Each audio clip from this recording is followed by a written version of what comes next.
The new year is a time for many Americans to take a fresh look at their finances for the year ahead. And according to a new study, the number of people planning to ring in the new year with a financial resolution is up from last year.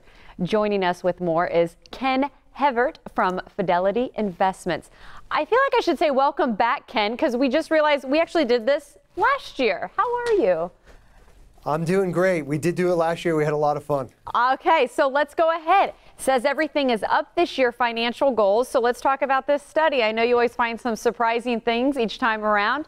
What's new this year? So what's surprising is despite the stock market's recent bouncing around, despite negative headlines around things like trade wars and government shutdowns, 4 out of 10 people say they're in better financial condition this year versus last year.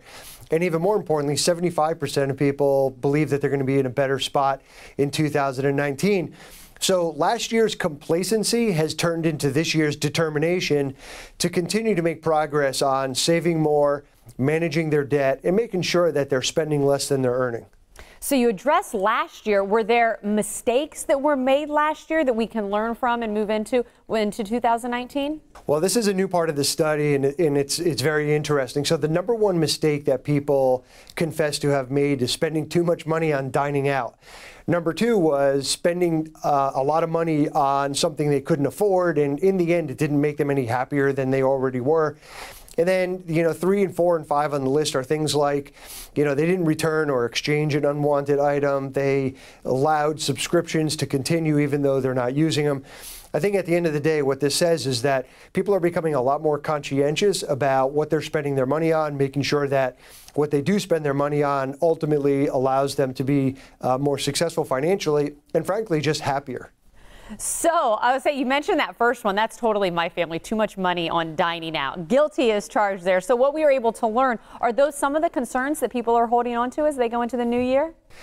Well, the number one concern is getting hit with an unexpected expenses, right? So the things we just talked about are kind of day-to-day things. The big ones on people's minds are like getting hit with an unexpected expense.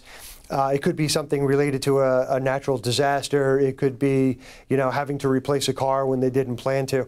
Number two is related to health expenses.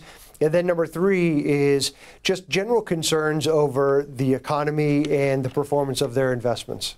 Okay, everything always says it seems all well and good going into the year when you have that goal established. I got to ask for your advice and tips to make sure we keep our financial goals in 2019. The number one tip is don't look at this as just a one and done financial resolution. You want to look at this as building a financial habit.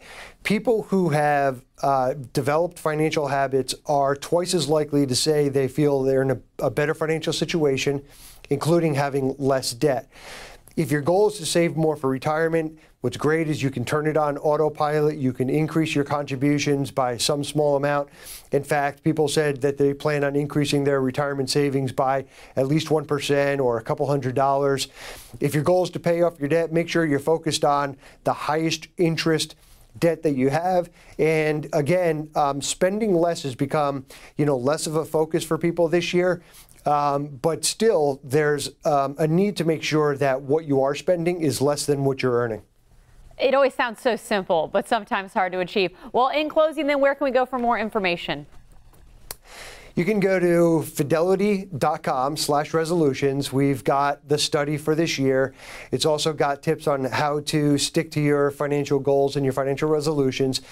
And naturally, we've got great information about how to make sure that you've got the right plan and can navigate these rocky markets. Good stuff, Ken. Same time, same place next year. Sound good? Look forward to it. I look forward to it. Thank you.